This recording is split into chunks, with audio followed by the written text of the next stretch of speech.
Bom, boa tarde, todas e todos. Primeiramente, boas-vindas. Muito obrigado pelo interesse no nosso evento.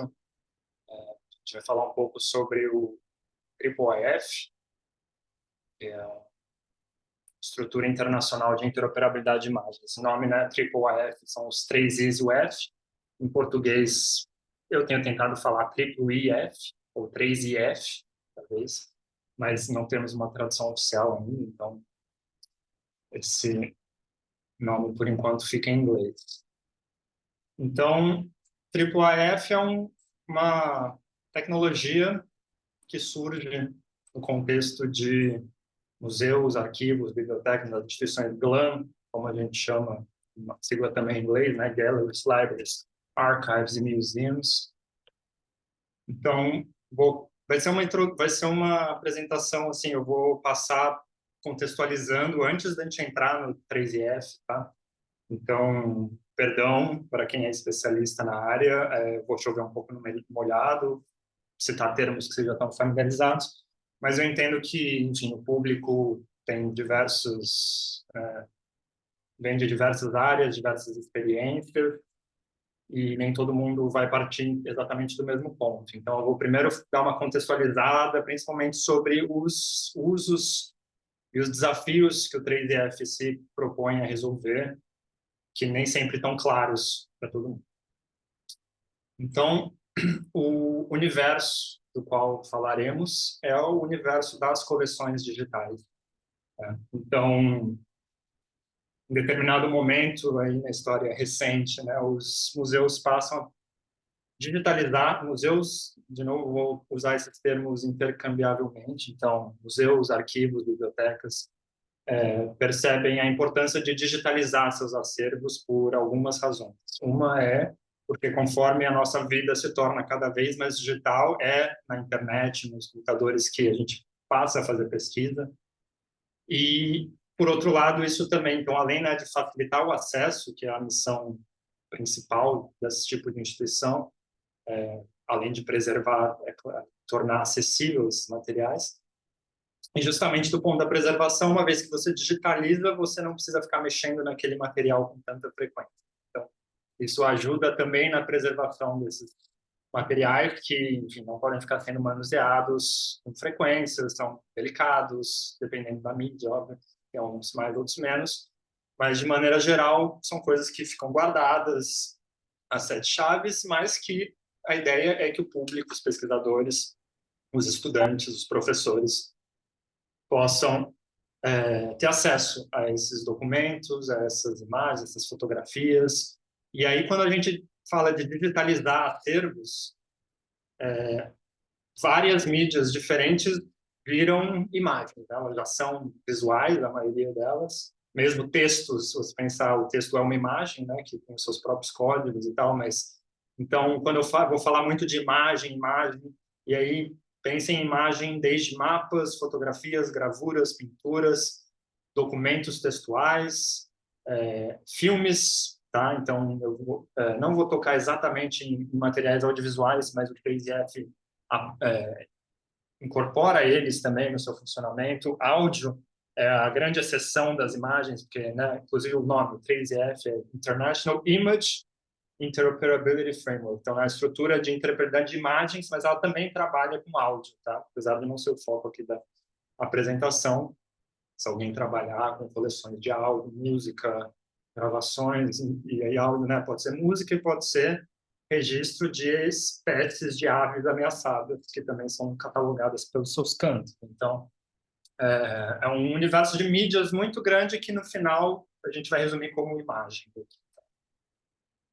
Então, e aí as instituições passam a digitalizar os seus acervos e, então, criar essas interfaces para os usuários finais poderem acessar essas imagens. Né? Então, via de regra, com pequenas exceções, eles têm essa carinha aqui, né? A gente tem filtros, campos de busca, visualizações em grade, em lista, mas, de maneira geral, esses três exemplos aqui resumem bastante o que esse universo das coleções digitais costuma apresentar, né, em termos visuais.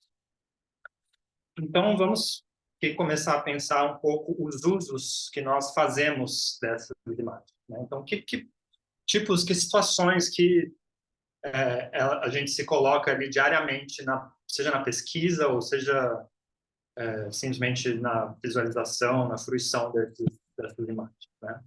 A primeira, mais óbvia, talvez, é o zoom e o pan. O pan, no caso, é uma vez você, né, dando zoom na imagem, você poder arrastar ela para um lado para o outro, naquele mesmo nível de zoom, e ver diferentes regiões, né? Então, tem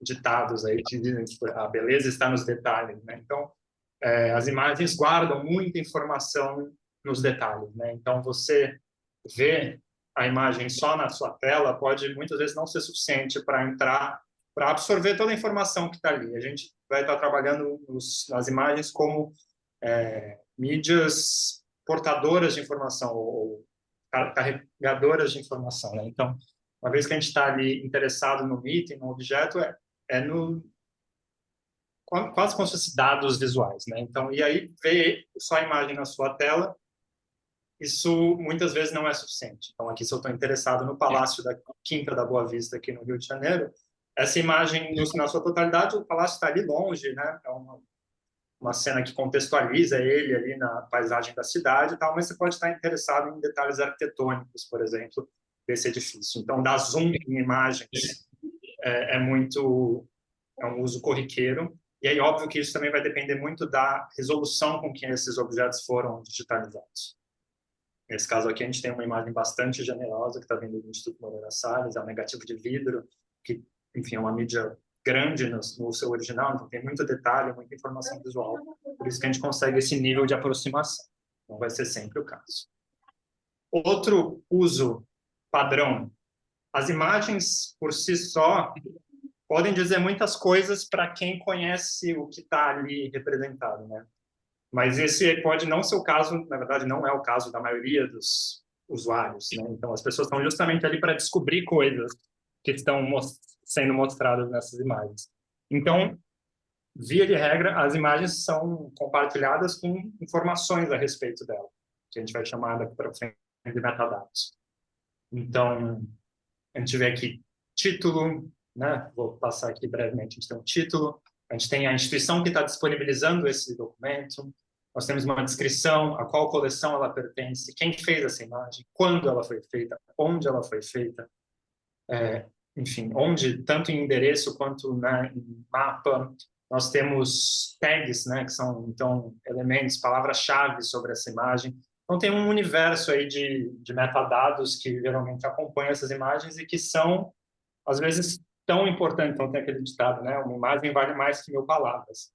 Verdade, mas nem sempre também, né? Os metadados, eles ajudam, principalmente quem não conhece aquele conteúdo visual, a adentrar e conseguir absorver as informações que estão ali.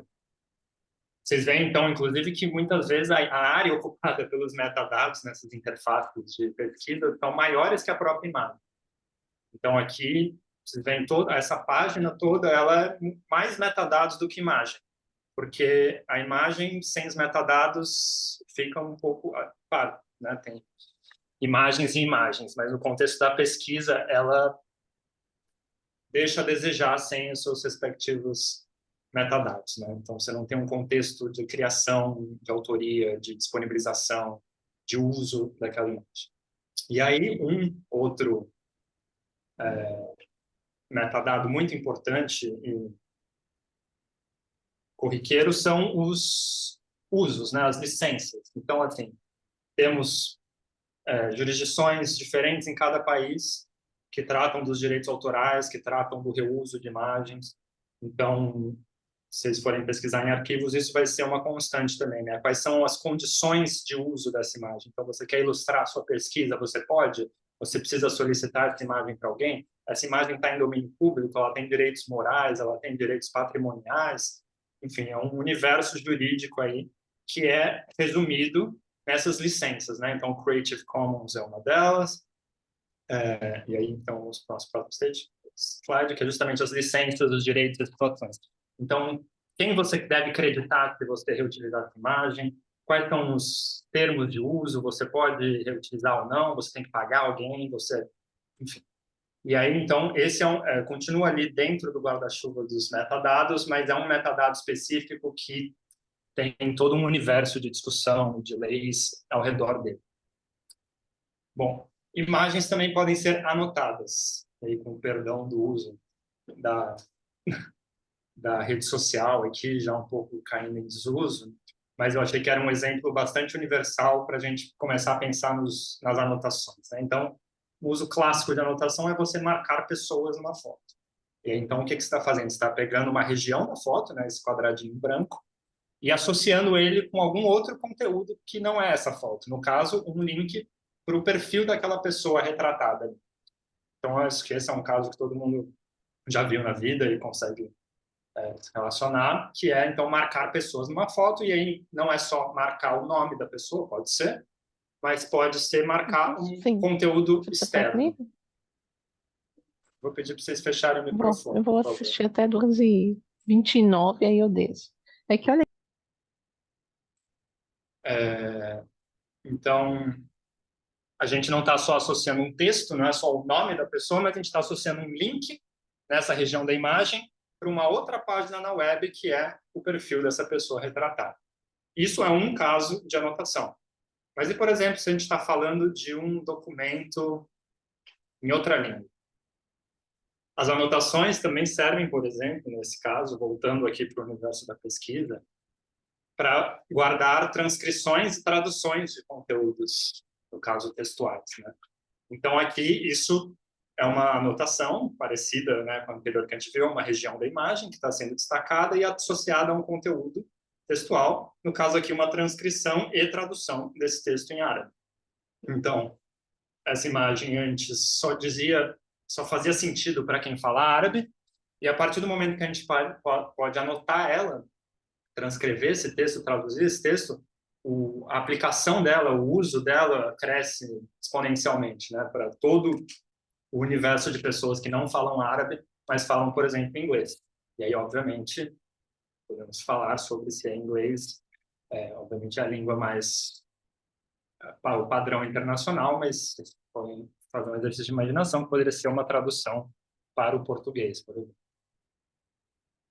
Então, aqui, voltando àquela imagem do slide retrasado, né, um exercício de que seria uma anotação em cima dessa imagem. Então, a gente tinha lá as tags, né, que são os elementos arquitetônicos que aparecem nessa imagem, e aí a gente pode, então, associar as regiões das imagens onde eles aparecem, e aí, por exemplo, linkar para uma autoridade externa que fala o que é um pilarete, porque pode ser que o pesquisador não esteja familiarizado com esse tema. Então, além de saber que existe um pilarete nessa imagem, ele sabe onde está o pilarete na imagem, e ele pode clicar nisso e, de repente, ser levado para um artigo sobre pilaretes. E aí ele passa a entender mais sobre pilaretes, além de ver. E aí, obviamente, que o objetivo não é poluir, né, a imagem dessa forma. Isso aqui é uma coisa que eu fiz aqui no Google Slides, mas você tem maneiras de resolver isso, né? Você passa o mouse por cima, você clica, e isso vai aparecendo conforme a sua necessidade. Outro uso que nós fazemos das imagens, o que as imagens pressupõem, é a estrutura, né? Então, até agora a gente falou de imagens únicas, imagens, fotos, por exemplo. Mas o que acontece quando você tem um livro de ilustrações, ou um álbum de fotografias, ou um livro de texto, e aí você tem várias imagens que dizem respeito ao mesmo objeto, e você quer circular todas essas imagens juntas, numa ordem específica, e aí esse livro pode ter 400 páginas, e você quer ter um índice dele. Você quer que o usuário possa navegar sem ter que ficar clicando página por página para achar o conteúdo que ele está interessado. Então, você quer estruturar todas essas imagens que, no final, são representações de um mesmo objeto e que devem andar sempre juntas. E os metadados desse livro devem andar sempre juntos dessas imagens devem andar na ordem certa, e cada uma tem o seu próprio título e seus próprios metadados. Então, isso é um outro uso que as imagens frequentemente colocam, né, para as instituições que estão trabalhando com elas e disponibilizando elas online. Bom, então, qual que é o problema? as instituições estavam todas resolvendo esses usos todos que a gente viu até agora, cada uma da sua maneira, né? Então, a gente tinha um mundo de silos e duplicação. Por quê? Porque as imagens todas de cada instituição ficavam ali dentro daquela instituição, e aí todo mundo estava resolvendo melhor ou pior, a sua maneira, esses mesmos usos, né? A paginação, os metadados, as anotações, o zoom em imagens de alta resolução, que isso é um desafio nato da internet, né? Se você coloca uma imagem muito grande, ela fica pesada, a sua página demora para carregar, o usuário desiste. Então, esse é uma série de desafios e cada instituição estava ali pagando seus desenvolvedores, fazendo projetos para resolver esses problemas à sua maneira, e isso só servia para elas. E aí, a hora que elas precisavam migrar de sistema, elas precisavam fazer tudo de novo. Então, a duplicação e a contenção dessas informações nas suas próprias instituições de origem era um problema. Então, aqui uma ilustração de como isso funcionava. E como funciona ainda em grande parte, mas é o problema que o IIIF busca resolver. Então, né, temos aqui a Getty, o Instituto Moreira Salles, a Biblioteca Nacional da França, a Biblioteca Britânica, e elas estavam todas ali com seus bancos de dados, fechadas em si mesmo, fazendo suas próprias aplicações, cada uma de um jeito muito parecido, resolvendo problemas muito parecidos, mas de maneiras um pouco diferentes, que impossibilitava elas de compartilhar esses resultados. E aí, qual que é a solução? Eu não vou falar que é uma solução universal que resolve todos os problemas, mas é uma procura de solução conjunta, né? E eu gosto muito aqui do título dessa imagem do casal Basham, né? Que é Framework House. Então, e framework é justamente o F do IIIF, né? Então, uma estrutura. A padronização de uma estrutura. Então, se todo mundo começasse a resolver esses problemas mais ou menos da mesma forma, de acordo com uma especificação única e aberta, a gente começaria a resolver esse problema dos silos, né? A gente começaria a ter justamente a interoperabilidade das imagens. Então, todo mundo ainda está ali com as suas imagens nos seus bancos de dados, nos seus sistemas de gestão, estão ainda fazendo as suas aplicações de saída, mas todo mundo está fazendo isso seguindo um padrão. E o que é que isso possibilita? Essa imagem aqui, para mim, é o que resume a pesquisa, né? A pesquisa é justamente cruzamento de fontes. Então, a partir do momento que todo mundo está disponibilizando os objetos de acordo com o mesmo padrão, as aplicações começam a poder consumir essas informações de várias fontes. E aí o pesquisador pode, com facilidade, cruzar essas informações, porque é muito comum, na verdade, acho que é universal, que as coleções vão sendo dispersas, né? Então, temos arquivos que vão para uma parte em uma instituição, uma parte em outra. Temos questões de colonialismo de objetos que foram parar em outros países. Então, se você está estudando um tema, dificilmente todos os objetos que vão te interessar vão estar reunidos numa única coleção, numa única instituição. A pesquisa, por natureza, é esse cruzamento de fontes. E aí, acho que essas setinhas coloridas aqui representam esse cruzamento de fontes. A partir do momento que a gente pode juntar as coisas de várias instituições nas mesmas aplicações de saída, né? E aí aplicações a gente vai ver melhor o que elas são, mas a gente passa a desbloquear um mundo de pesquisa que antes era muito árduo, para não dizer impossível. E isso vai muito de encontro ao encontro dos princípios FAIR. Os princípios FAIR, na verdade, eles são estabelecidos depois da criação do IIIF, tá? O IIIF vem de 2011, os princípios FAIR vêm de um paper de 2016, né, de um artigo. Mas eles falam muito sobre a mesma coisa. Então, o princípio FAIR, eles também dizem respeito a dados de pesquisa, e aí seja pesquisa em humanidades, seja pesquisa de aminoácidos, de biologia, de bioquímica, dados de pesquisa, né? E aí eles estabelecem que o ideal é que os dados de pesquisa sejam encontráveis, acessíveis, interoperáveis e reutilizáveis. E aí o IIIF ataca muito essa segunda parte da sigla, né, na interoperabilidade e na reutilização desses materiais. Então, aqui o IIIF se coloca um pouco entre os produtores de informação, né, que são as instituições que estão catalogando esses materiais, os programadores, que são quem estão pegando esses dados e fazendo interfaces e aplicações, e os pesquisadores, que são os consumidores dessas interfaces de pesquisa e pesquisa. E como que o IIIF busca resolver esses problemas todos, né? A unidade básica dele é o manifesto. O manifesto, ele vamos pensar no manifesto como um arquivo zip que vai reunir, então, as imagens, os metadados e as anotações. Então, né, como a gente viu, um objeto único pode ter mais de uma imagem, pode ser um livro. Os metadados são diversos, né, de título, descrição, autoria, data, até licenças de uso e outras coisas mais específicas.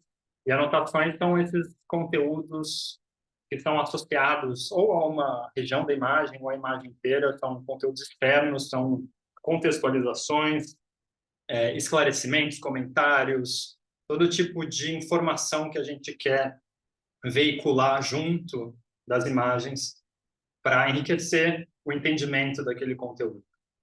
E aí o manifesto, então, é um arquivinho de texto feioso, como esse que vocês estão vendo aqui. A gente não vai olhar por ele por muito tempo, é só para vocês verem a cara. E a grande sacada do manifesto é que ele mora num endereço da web. E aí esse endereço pode ser público, né? A ideia é que, passado um momento aí de catalogação, de processamento, que geralmente é interno, ele seja divulgado. Claro que existem questões de domínio público ou não, da resolução que você vai disponibilizar isso, etc. Mas ele, via de regra, mora num endereço da web. Então, ele é acessível por aplicações online, né? E aí, e a gente junta as imagens, os metadados nas anotações, nesse manifesto, que é um arquivo de texto que mora ali no endereço da internet. E o que a gente faz com esse manifesto, né? Então, não é raro a experiência do pesquisador ser algo assim. Então, ele vai lá, encontra a imagem que ele está interessado, temos aqui alguns metadados, tal. Ele quer ver um detalhe da imagem, aí isso acontece. Aí ele quer ver um detalhe mais perto. E aí reparem como essa imagem vai levar cada vez mais tempo para ser carregada, porque, na verdade, o que está acontecendo é que está cada vez buscando uma imagem em maior resolução, e isso vai demorando mais e mais. E aí agora você quer dar o pan, né? Aqui que vem o pan. Além do zoom, a gente quer ir para o lado direito da imagem. Não conseguimos fazer isso. Aí você tem uma barra de rolagem. E agora você já não consegue mais ver os metadados. Aí você tem que fechar para relembrar o título ou o autor. Aí você volta para a imagem. Então, isso é um caso ainda em que temos uma imagem em alta resolução, temos metadados, temos, às vezes é muito aquém disso a experiência. Mas o IIIF, então, primeiramente, né, primordialmente, visa resolver essa visualização das imagens. E aqui, então, coloquei o logo de alguns visualizadores IIIF. Então, visualizador é um componentezinho lá que vocês não precisam entender, isso é uma coisa que os programadores usam, mas que resolve a visualização das imagens, né? Então, eu quero dar zoom, eu quero dar pan, eu quero ver os metadados, eu quero girar essa imagem por algum motivo, eu quero ver ela em tela cheia, eu quero desdar o zoom, eu quero ver a vista lateral, eu quero pesquisar. Então, uma série de usos, né, como a gente tem visto na introdução dessa apresentação, que são corriqueiros na pesquisa em imagens. E, então, a ideia é que do IIIF, a partir dessa padronização, começam a aparecer soluções criadas pela comunidade, a maioria delas de código aberto, que vão resolver justamente essa visualização de maneiras diferentes, com usos diferentes. Então, por exemplo, se eu estou vendo manuscritos, eu posso precisar de uma solução melhor para ver as transcrições, se eu estou falando de paginação, se eu estou falando de zoom, enfim. E aí, ao longo do tempo, vão aparecendo várias soluções que resolvem essa questão da visualização dos objetos. E aí, onde que isso é usado? Então, as próprias instituições ou outras organizações que não necessariamente são de guarda de acervo, mas são instituições culturais de memória que trabalham com esses acervos, passam cada vez mais a criar esses ambientes digitais em que elas vão contar histórias sobre os personagens, os fatos, os locais que estão retratados nesses acervos todos. Então, aqui temos alguns exemplos, né? Temos o Rio Memórias, temos as narrativas do Imagine Rio, temos a Brasiliana Fotográfica, temos um mapa de uma cidade da Bélgica, temos uma linha do tempo da história do Rio de Janeiro. E aí, né, vão pipocando, sejam eles criados pelas próprias instituições, sejam criados por pesquisadores, sejam criados por outras instituições de cultura, de memória, mas começam a pipocar esses produtos que justamente vão navegar por essas imagens, contextualizar, então, né, contar as histórias que estão sendo ilustradas por essas imagens, né? Então, eu vou abrir aqui alguns exemplos para a gente ver do que se trata. Então, aqui, Rio Memórias é um perfil, é uma instituição aqui do Rio de Janeiro, que, enfim, faz uma série de exposições físicas e virtuais sobre a história da cidade, né? Então, aqui temos um artigo sobre o Largo do Carmo, que é a atual Praça 15, como ele evoluiu no tempo, enfim, detalhes dessa história, e elas vão sendo ilustradas por imagens dessa região. Esse outro uso aqui, a gente tem uma linha do tempo da história do Rio de Janeiro que vai usando também fragmentos de imagens que estão vindas, novamente, né, cruzando. Eu acho difícil que todas essas estejam na mesma instituição, eles foram em várias coleções e foram coletando esses materiais para ilustrar essa linha do tempo da cidade. A Brasiliana Fotográfica é um exemplo primordial disso, que justamente ela vai publicando artigos sobre diversos temas, sobre efemérides, enfim, fazendo dossiês sobre fotógrafos históricos do Rio. E aí vocês veem, né, com frequência vai trazendo citações de texto, fragmentos de imagem e contextualizando, vai cruzando, agrupando essas imagens em torno de um tema e, novamente, o texto sempre muito presente para contextualizar a leitura, né? Para ir guiando o leitor por essas imagens, né? Novamente, os fragmentos de imagem, um cartão postal. As narrativas do Imagine Rio são um exemplo que combina também o mapa com o texto e as imagens. Então, conforme você vai lendo, você vai também navegando pelo mapa, anotando o mapa. Então, o usuário pode ver, né, e navegar, e entender melhor o cenário em que essas histórias que estão sendo contadas passaram, como que esses ambientes se relacionam, etc.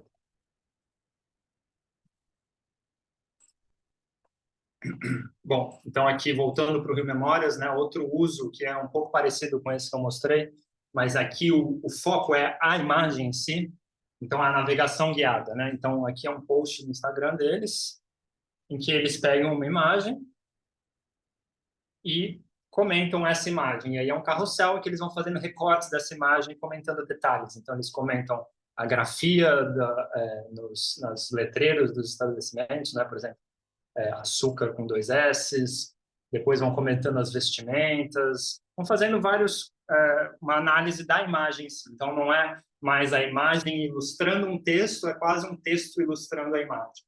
É um uso bastante próximo, mas mais focado numa imagem, numa série de imagens, do que num local, ou numa personalidade, ou um fato histórico. E aí, então, como que o F ajuda esse uso de caso? Esse caso de uso. Por exemplo, novamente, né, então a ideia é a gente tem um padrão, as instituições estão colocando seus objetos seguindo esse padrão, e aí então as pessoas começam a desenvolver ferramentas que usam esse padrão para atender todos esses cenários que a gente está vendo.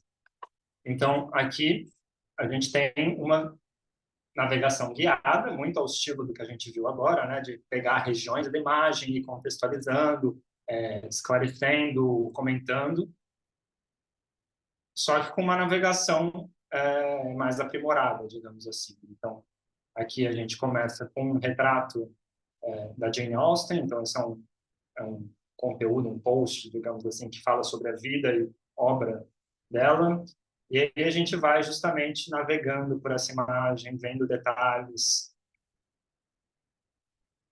combinando diferentes materiais que podem estar vindo de diferentes instituições, e a gente está vendo eles aqui num produto final que vai coletando essa coisa, esses materiais em várias fontes, né? Então, temos aqui um manuscrito, e aí temos aqui do lado uma transcrição. Inclusive, aí temos uma foto da casa dela, onde ela morava.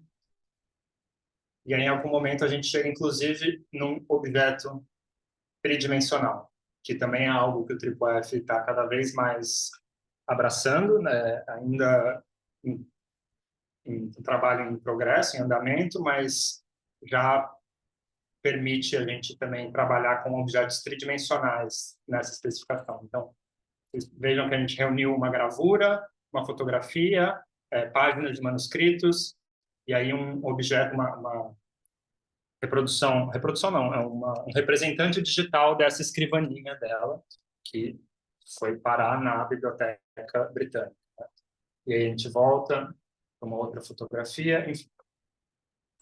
Então, essa é uma ferramenta que eu vou, inclusive, usar ao final dessa apresentação para também criar uma apresentação, né? E aí a ideia é que os pesquisadores também sejam empoderados. Então, a partir do momento que eles têm acesso a esses documentos disponibilizados segundo o padrão, eles podem usar esse tipo de ferramenta para comunicar os resultados, divulgar suas pesquisas, criar saídas digitais, que hoje é a maneira mais produtiva de se veicular um conteúdo, mais do que, por exemplo, um PDF fechado num paper, numa revista científica, etc. A ideia é que cada vez mais as pessoas possam ter acesso a essas pesquisas, a esses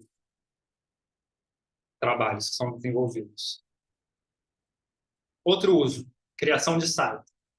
Então, né, a gente viu aí já vários casos de acervos online, né? Então, uma vez que você digitalizou e você tem os metadados, você quer botar isso para jogo, para o público, poder acessar, poder navegar, poder descobrir, poder aprender.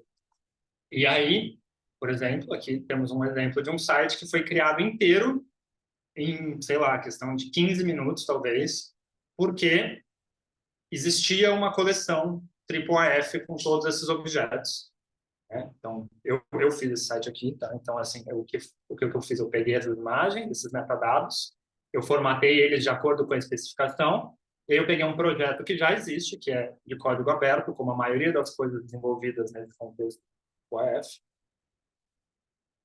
e pluguei minha coleção ali, né? A minha coleção é um manifesto, tá? Então, o manifesto pode ser de um objeto e também tem manifestos de coleção, que é um conjunto de vários objetos. Então, eu criei ali o meu manifesto de coleção, e aí, porque já existia um projeto que gera um site inteiro a partir de uma coleção, eu tenho com muita facilidade, menos de um dia, um site completo, com busca, com visualização, com filtros, com os metadados, inclusive com um mapa. E aí você pode ir também adicionando, então, né, se eu pesquisar aqui, por exemplo, Morro do Castelo, eu tenho todos os resultados de imagens que tem esse metadado incluso. Eu posso ir adicionando páginas com texto, né, conforme eu convide, por exemplo, pesquisadores que sabem sobre o Morro do Castelo a escrever artigos que ilustrem, né, que falem sobre essas imagens, mas que sejam ilustrados também por essas imagens. Posso criar uma página aqui com esse texto. Então, a ideia por trás do TripleF é muito essa da construção de capacidade, né? Então, a partir do momento que você tem aquilo disponível, você começa a ter possibilidades mais fáceis. Isso, assim, eu programo, sei programar alguma coisa, mas eu teria levado meses para fazer esse site. E eu fiz ele em um dia porque eu tinha os meus dados já nesse formato e eu tinha uma ferramenta que outra pessoa fez, que eu pluguei ali a minha coleção e criei o meu site. Bom, vamos seguir. Outro uso. Acho que agora já ficou um pouco para trás o exemplo ali da plataforma de imagens de arquitetura, mas esse aqui do meio é um excerto daquela imagem que diz: essas informações foram definidas pelo acervo da biblioteca da FAUSP você tem alguma informação adicional, envie para emarques@usp.br. E aqui do lado eu tenho também um recorte daquele post do Rio Memórias no Instagram que a gente viu, e aí eu estou destacando uma passagem do texto que diz: o cemitério ainda existe, conhecido como cemitério do Catumbi, mas da igreja não obtivemos maiores informações. E aí vocês veem que é uma instituição de pesquisa, com pessoas dedicadas a isso, e por mais que eles tenham tentado, eles não obtiveram informações sobre essa igreja que aparece ali na foto. E aí, imediatamente, eu acho que poucos minutos depois deles postarem isso no Instagram, tinham pessoas comentando: a igreja foi demolida para a abertura do túnel tal, a passagem da avenida tal, na época tal, a especulação imobiliária era grande, o armazém da igreja virou a 31 de março, vários blocos residenciais, uma série de informações que, apesar dos pesquisadores que estavam trabalhando nesse artigo não terem conseguido, isso em minutos apareceu porque alguém sabia, alguém na internet tinha essa informação que eles, por mais que tenham tentado, não tiveram acesso. Então, isso é muito semelhante ao que esse texto aqui diz, né? Então, se você tem alguma informação, porque as instituições não detêm o conhecimento, elas detêm os objetos, né? Então, assim, muitas vezes as pessoas que têm mais informação sobre aquilo não estão ali colaborando diretamente na catalogação desses objetos. Então, o crowdsourcing é uma solução que, enfim, vem ganhando destaque e uso, adoção, porque é justamente a ideia de que você cria um ambiente em que as pessoas podem colaborar com as informações que elas têm, né? Então, se você pensar, por exemplo, em objetos sobre povos indígenas, é muito provável que os próprios povos indígenas sabem muito mais sobre aqueles objetos do que os museus que os detêm. Então, como é que você permite que as pessoas que sabem sobre aqueles objetos, que ou por, né, descendência, ou por inserção numa comunidade, ou porque desenvolveram pesquisas mais aprofundadas sobre aquilo ao longo de um período maior de tempo, como elas podem colaborar para catalogação, para o enriquecimento desses metadados, né? Ou como, por exemplo, elas podem transcrever textos, né? A gente já viu a questão das anotações. Então, uma pessoa transcrevendo um manuscrito consegue fazer X. Se você pega aquele manuscrito e coloca ele online, e cada pessoa transcreve uma palavra, em questão de horas, você tem um trabalho que seria feito em meses ou anos por uma pessoa, por mais especializada que ela seja. Então, essa questão do crowdsourcing é muito relevante, e o IIIF funciona como nesse cenário, né? Ele justamente viabiliza você, não que não dê para fazer isso sem IIIF, mas, novamente, temos uma solução criada pela comunidade que se vale dessa padronização de dados e imagens para criar um ambiente online em que as pessoas podem ir lá, fazer um login e contribuir com informações, com transcrições, com traduções, com enriquecimento desses metadados. E, obviamente, que isso pressupõe também uma interface de mediação e de aprovação, porque não é bagunça também. Você precisa ter um controle, existe, né, uma coisa chamada vandalismo virtual, mas, de maneira geral, esses projetos, uma vez bem geridos, trazem muito mais resultados do que problemas, né, para as instituições. E eles aceleram novamente, né, a criação de capacidade. Então, a partir do momento que você tem acesso a uma plataforma dessa, você, de repente, tem uma possibilidade de catalogação ou de transcrição que você não, assim, infinitamente superior ao que você tinha antes. Outro uso muito comum na pesquisa: comparação. Então, aqui temos dois exemplos de comparação. Um em que eu estou comparando uma pintura e uma reprodução em raio-x dessa mesma pintura. Eu vou mostrar ela, na verdade, com mais detalhes para vocês. Então, aqui, novamente, ferramenta, código aberto, desenvolvida pela comunidade, que se vale da padronização dessas imagens e metadados para um uso específico de pesquisa, e a comparação. Então, vocês veem que, nesse caso específico, temos aqui um círculo de caveiras que foi omitido da obra final, mas que é visível na representação em raio-x. Então, esse é um detalhe interessante para quem está fazendo uma análise de história da arte, por exemplo. E aí, novamente, temos navegação guiada, as personalidades retratadas, podemos mostrar metadados, esconder metadados, podemos ligar as anotações, clicar, né? E, enfim, empoderando usos que, de outras maneiras, seriam muito trabalhosos, né? Se ia abrir essa imagem em duas janelas, aí ia dar zoom em um lado, aí ia ter que dar zoom no outro, como que você sobrepõe essas coisas, enfim. Outro uso interessante aqui, comparação de uma foto com um projeto arquitetônico. Então, aqui a gente navega por esses edifícios, esses campos, a gente pode ver quais permanecem, quais foram demolidos, enfim, uma série de comparações entre o projeto e a construção e a realização desse projeto. Obviamente, não cabe a mim aqui falar a relevância disso.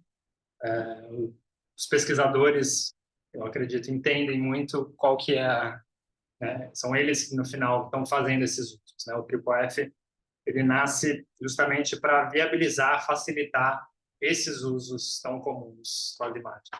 A comparação, a transcrição, o zoom, a navegação, etc. Outro uso, internacionalização. E aí, na verdade, esse nome é interessante, óbvio, né? Então, você disponibiliza os seus metadados em um idioma, mas voltando ali, né, nos princípios FAIR, o segundo A, acessibilidade. Se eles estão só em inglês, quão acessível é isso? E se eles estivessem em inglês e português? Ou então, se você mora na Bélgica, que tem 3 idiomas nacionais, então mesmo pensando em nacionalização, você pode ter essa necessidade de disponibilizar essas informações em mais de um idioma, né? E aí como que você resolve isso na página da sua coleção? Como você alterna entre idiomas? Enfim, como você garante que a imagem vai andar sempre com os metadados em diferentes idiomas? Enfim. Então, outra coisa que o TripleF resolve é isso, né? Você, no mesmo manifesto, pode ter metadados em quantos idiomas você tiver essas informações. Obviamente que isso insere um outro desafio, que é traduzir os metadados. Então, isso o TripleF não resolve, mas ele resolve a apresentação desses metadados em diversos idiomas. Então, voltando ali para o nosso... Né? A gente parou ali, tá? Eu junto as imagens, os metadados, as anotações, o manifesto. O que eu faço com isso? Eu pego esse manifesto e eu plugo ele em visualizadores, em ferramentas de apresentação, em geradores de site, em plataformas de crowdsourcing, em agregadores.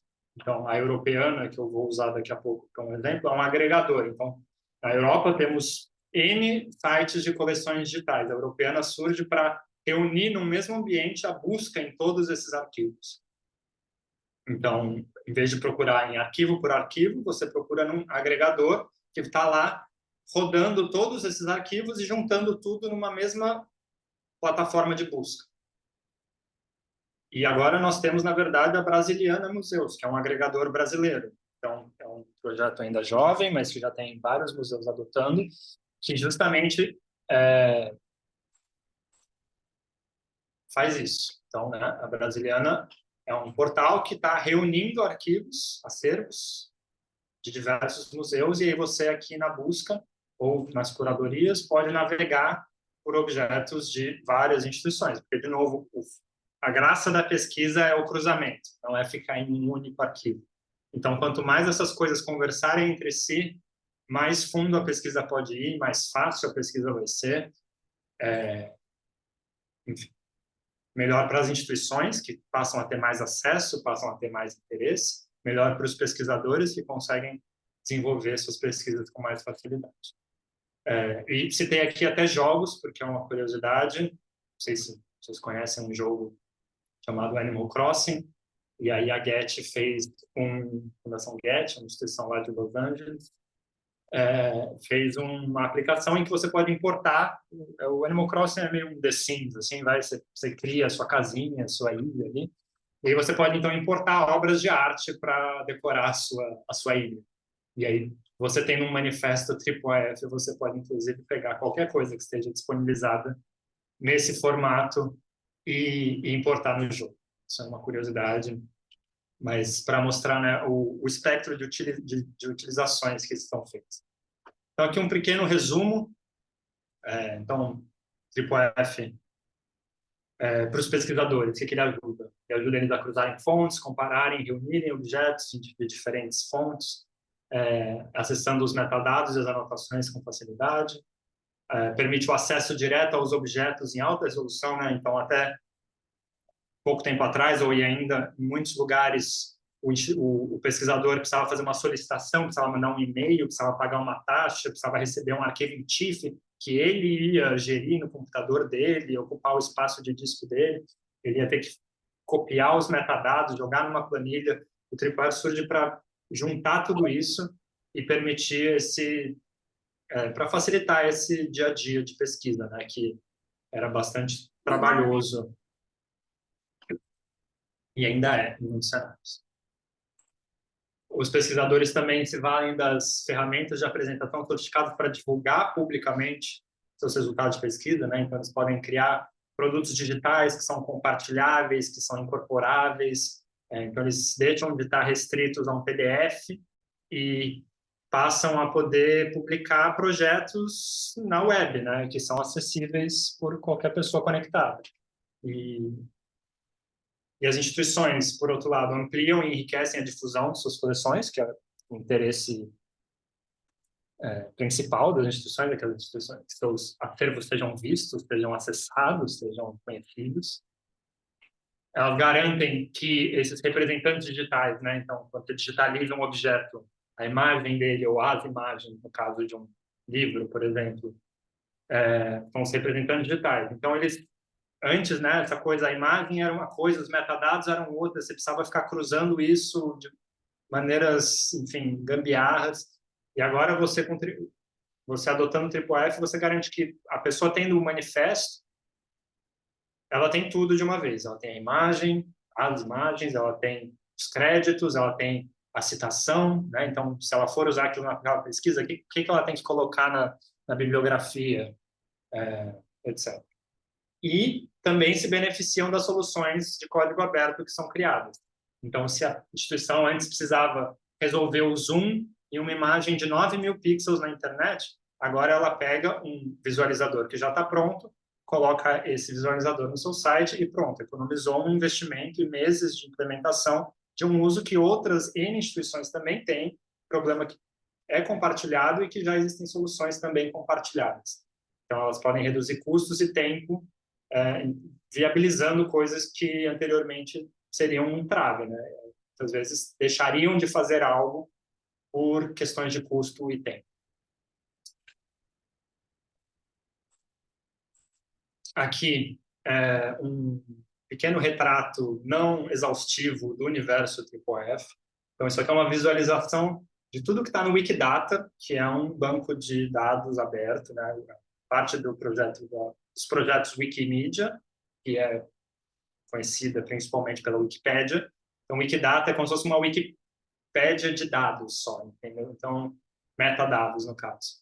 Então, eu fiz uma busca por todos os manifestos TripleF que estão representados lá. Então, tem muitos manifestos que não estão representados, essa imagem já tem algum tempo, então o cenário com certeza é outro, mas um pouco para mostrar, então, essa bolinha aqui cinzinha são os manifestos do IMS, são 3.500, então vocês podem imaginar que essa bolona aqui são talvez 100.000, não sei, e aí temos outras bolinhas bem pequenininhas aqui, então temos várias instituições. Obviamente, isso ainda é uma tecnologia, uma especificação muito adotada no eixo Estados Unidos-Europa, mas justamente esse treinamento em português também é parte do esforço de expandir a adoção, né, dessa especificação pelo mundo. Então, conforme as instituições vão caminhando para digitalização, para disponibilização online dessas coleções, a ideia é que cada vez mais o TripWire esteja adotado no mundo todo, porque essa é a ideia, né? No final, a gente poder cruzar realmente dados e itens, objetos que estão espalhados pelo mundo. Bom, esse é o fim da minha apresentação. Fiquem aqui com essa obra-prima do design gráfico. Tem o meu e-mail aqui no final. Eu vou compartilhar o link dessa apresentação com vocês. Muitas imagens, tá, nessa apresentação são links, como vocês viram. Se vocês tiverem dúvidas para além dessa apresentação, depois ainda temos tempo para esclarecimentos e tal, mas por favor me escrevam. Fiquem à vontade, eu não falei isso no começo, mas assim, já vi que algumas pessoas têm colocado dúvidas aqui no chat, já vou dar uma olhada para elas. Mas antes eu vou fazer né, o nome do evento é treinamento. Então, a ideia é que a gente faça um pequeno exercício prático. E aí eu sei que muito provavelmente quase todos ou todos vocês estão em um único monitor, e aí ou vocês olham o que eu estou fazendo ou vocês tentam fazer vocês mesmos. Então, eu vou propor aqui, por experiências prévias, porque, deixa eu ver quantas pessoas temos aqui, 24, tá? Não é um número tão grande, daria para a gente fazer. Eu vou fazer uma vez, depois vocês podem tentar, a gente ainda tem meia hora, mais ou menos, entre meia e uma hora de evento. Então, peço que vocês olhem eu fazendo e aí depois talvez vocês tentem reproduzir e aí a gente vai conversando, eu vou tirando as dúvidas nesse processo. Então, o que eu vou fazer agora? Eu vou justamente criar uma navegação guiada, como aquela da Jane Austen que a gente viu, a partir de acervos distintos, tá? E aí, infelizmente, o Imagine que acho que é a única, talvez, me corrijam se eu estiver errado, coleção brasileira em IIIF até o momento, está em manutenção. Então, infelizmente, eu não vou conseguir usar os manifestos de lá, tá? O Imagine não falei muito sobre ele, é uma plataforma que nasceu na Universidade de Rice, em Houston, mas com a qual nós colaboramos aqui no Instituto Moreira Salles, e é uma plataforma cartográfica que tem milhares de imagens do Rio de Janeiro geolocalizadas.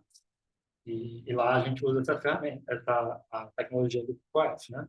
Mas, enfim, infelizmente não vou poder usá-lo. Vou usar outras coleções internacionais.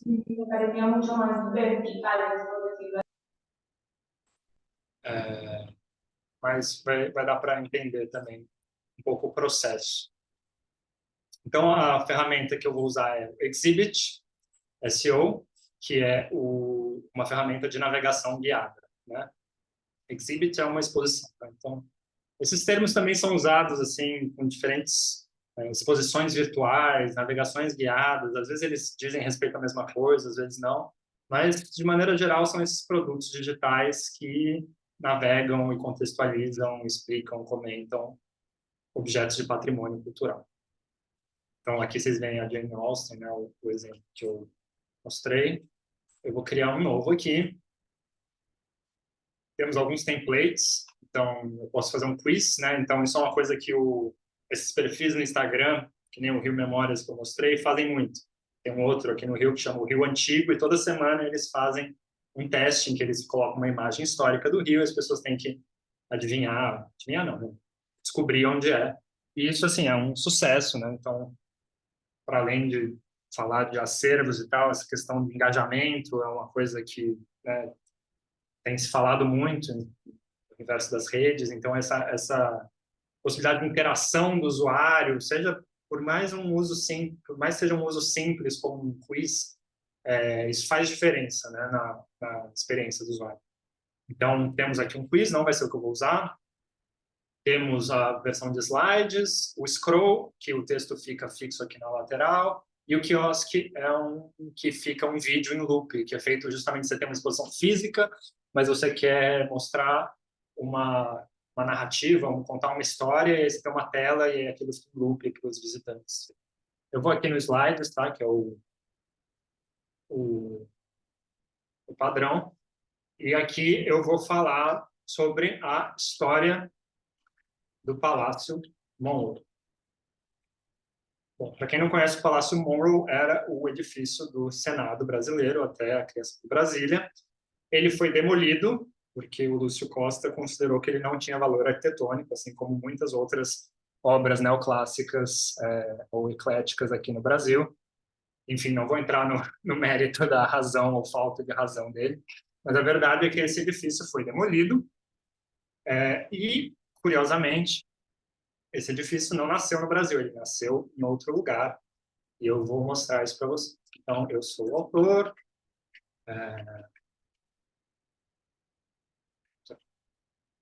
E aqui, ó, aqui novamente, eu já está me perguntando os direitos.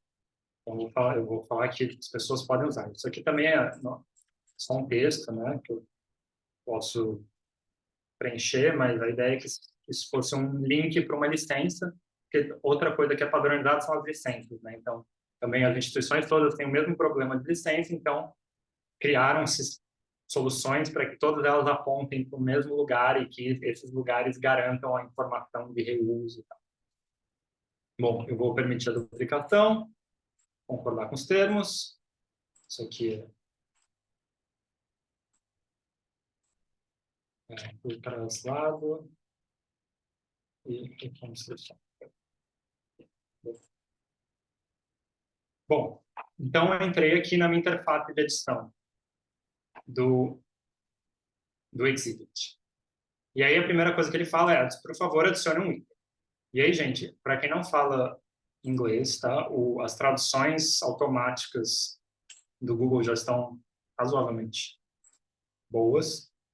Então, o próprio Chrome e outros navegadores fazem isso. Então, se vocês quiserem traduzir, vocês podem fazer isso. E vai ter um erro ou outro, mas vai dar para usar a ferramenta. Então, adicione um item. Eu vou adicionar um item e aí o que ele me pede? Um link de manifesto. Então, aqui já começa aquela questão. A gente lembra? O manifesto é um documento que reúne informações de imagem, de direitos, metadados, anotações, etc. E que mora num endereço da internet, que é um link. Então, eu vou entrar aqui, vamos ver, na Europeana. Europeana é aquele agregador da Europa, né? Então, aqui eu estou pesquisando em várias coleções digitais da Europa. E aqui eu já coloquei o link para uma busca filtrada para o que está disponível em TripleF. Então, não sei quantos itens tem no total na Europeana, mas nesse filtro tiveram 4 milhões de resultados. Então, todas essas imagens aqui estão vindo via TripleF. E aí eu vou colocar aqui, por exemplo, esse texto aqui. E o que aparece? O Palácio Monroe. Só que ele aparece como o pavilhão brasileiro na Feira Mundial de 1904. Porque o Palácio Monroe, na verdade, foi construído primeiramente em St. Louis em 1904. Ele era o pavilhão do Brasil nessa Feira Mundial. Então temos aqui Palácio Monroe, ainda não chamado assim, pavilhão brasileiro. E aí, outro desafio que o TripleF enfrenta, e isso ainda não é super bem resolvido, tá? É a questão de como você acha o manifesto. O manifesto é um metadado, né? Ele se tornou, bem ou mal, um metadado. Só que muitas vezes ele está escondido. Cada instituição tem um layout de página, coloca, às vezes é em compartilhar, às vezes é nos metadados, às vezes é em outro lugar. E aí uma pessoa vendo esse problema, aí novamente, né? Comunidade voltada para esse uso, problemas comuns, alguém foi lá e fez uma solução muito interessante, que é essa extensão de browser. Então, essa aqui é uma extensão do Chrome, também está disponível para Firefox, e é uma extensão que vai buscar na página que você está um manifesto ou mais de um manifesto. Ele vai listar aqui todos os manifestos que estão disponíveis. Então, em vez de ficar quebrando a cabeça de onde está o manifesto, ele já achou para mim. Eu vou aqui copiar o link, e aí eu vou plugar o link aqui. Então, isso aqui é o exemplo primeiro da interoperabilidade, né? Eu estou pegando o link do manifesto lá da Europeana, que por sua vez está pegando de outro, a Europeana está agregando isso de alguma instituição, inclusive vamos ver de qual instituição é. Isso está vindo da Wellcome Collection, tá? Uma coleção britânica. E eles têm essa foto aqui, ó. Então, da Welcome Collection foi para a Europeana, da Europeana eu peguei esse manifesto, pluguei aqui, importei e pronto, estou com a fotografia aqui.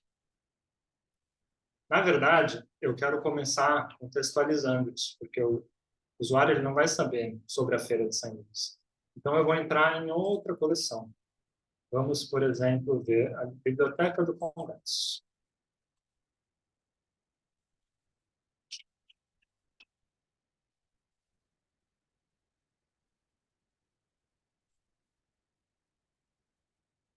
E aí eu vou buscar aqui.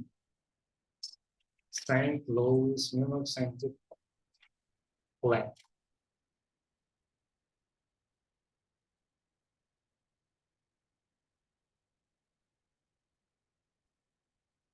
Aí, obviamente, que ele vai me dar isso aqui. Eu não tinha me preparado para isso. Hum,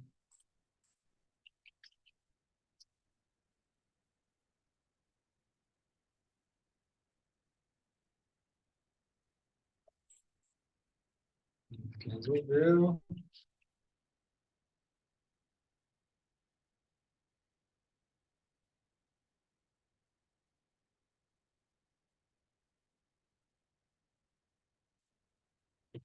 Plano é planta, tá, gente? Então, eu estou procurando uma planta da feira de 1904.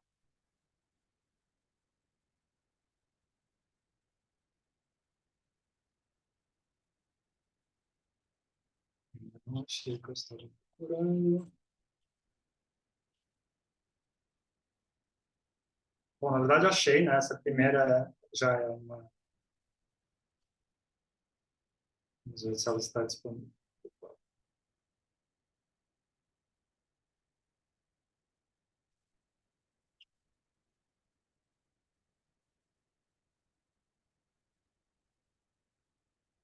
Isso.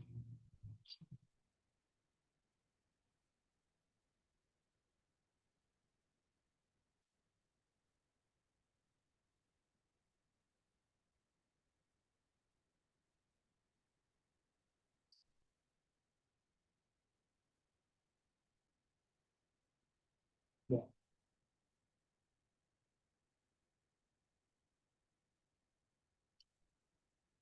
não contava com esse problema técnico da Biblioteca do Congresso. Talvez eles estejam com muito acesso.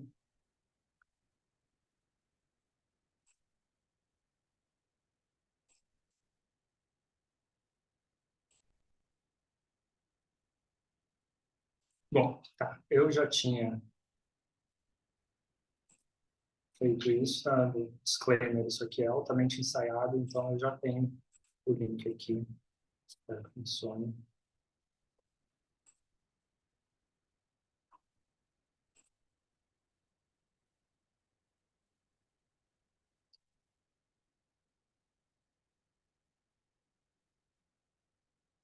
Ótimo. Então, achei aqui a planta da feira de 1904 em Saint Louis. E aí, ó, aqui eu nem precisei usar minha extensão, tá aqui nos metadados o link do manifesto. Então, eu vou clicar aqui, vocês vão ver aquele arquivo horroroso de texto, vocês não precisam se preocupar com. Vou deixar continuar aqui. E agora eu vou importar, então, o A. E aí eu vou colocar aqui, adicionar a exposição. Então, vamos começar a minha narrativa com uma visão geral. E aí eu vou falar aqui. Obviamente que aqui os meus textos vão ser muito reduzidos, tá, gente? Porque, enfim, não é o foco. Primeiro que eu não sou um pesquisador da exposição do St. Louis. Segundo que o foco aqui não é exatamente esse, mas vamos comentar aqui. E aí vamos dar um zoom no pavilhão do Brasil. E aí vocês veem já aqui uma representação do Palácio Mon. E aí daqui eu vou querer mostrar, então, o próprio Palácio Mon. Então, vou adicionar item, já está aqui importado. Vou adicionar.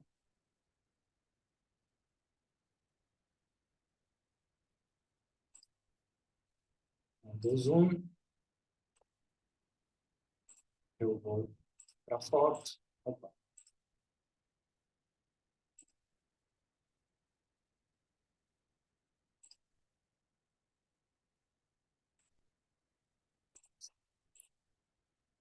Bom,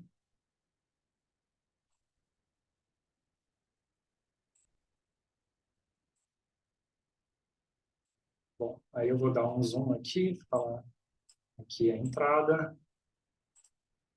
Ele não está deixando clicar por algum motivo. E aí vamos então mudar para uma outra imagem do interior. Então aqui eu estou fazendo, né, um passeio. Eu começo com a planta, eu dou o zoom onde ficava o pavilhão, eu mostro uma foto de fora, agora eu mostro uma foto de dentro. Vou pegar novamente via Detective, peguei o meu manifesto, vou adicionar ele aqui.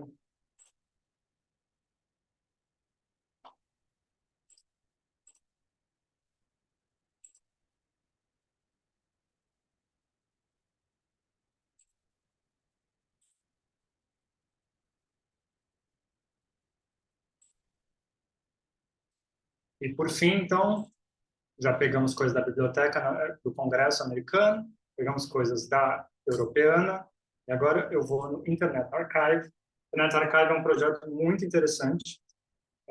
Ele funciona como um repositório de páginas web, então se você tem um blog obscuro da sua adolescência, ou enfim, uma página, é possível que ele esteja registrado aqui, mesmo que você tenha feito de tudo para apagar ele, porque eles raspam a internet inteira e vão arquivando. Então, ele é justamente o que o nome diz, é um arquivo da própria internet.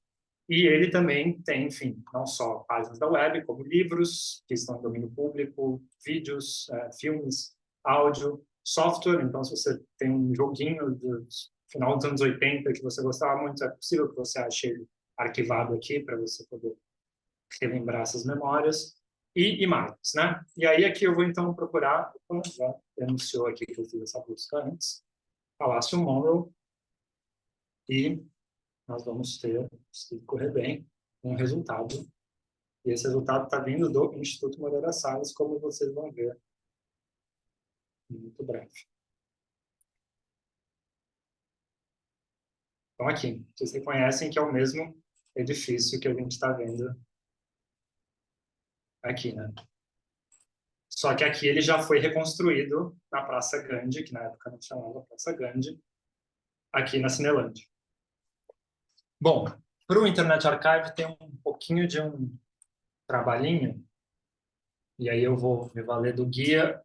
Então, no site do Tripwire, como eu disse, essa coisa da descoberta ainda é uma coisa, é um desafio, que tem, enfim, os próprios agregadores são uma resposta, até certo ponto a isso.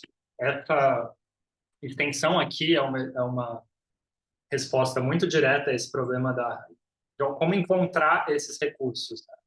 E aí eles têm aqui um guia para o Internet Archive, e aí ainda é uma coisa, o suporte a IIIF no Internet Archive ainda é bastante recente, então é uma espécie de um hack aqui que eu vou fazer, então eles ensinam aqui que eu preciso pegar esse endereço aqui, e aí eu vou pegar o identificador dessa imagem, colocar aqui no meio, tá? Idealmente vocês não teriam que ter tanto trabalho, mas eu queria muito usar essa imagem do Internet Archive. E aí, então, esse link aqui é o meu manifesto. E aí eu vou aqui na minha exposição, vou criar um novo, vou adicionar um item, vou importá-lo. Vou demorar um pouquinho. E aí eu vou adicioná-lo na minha exposição.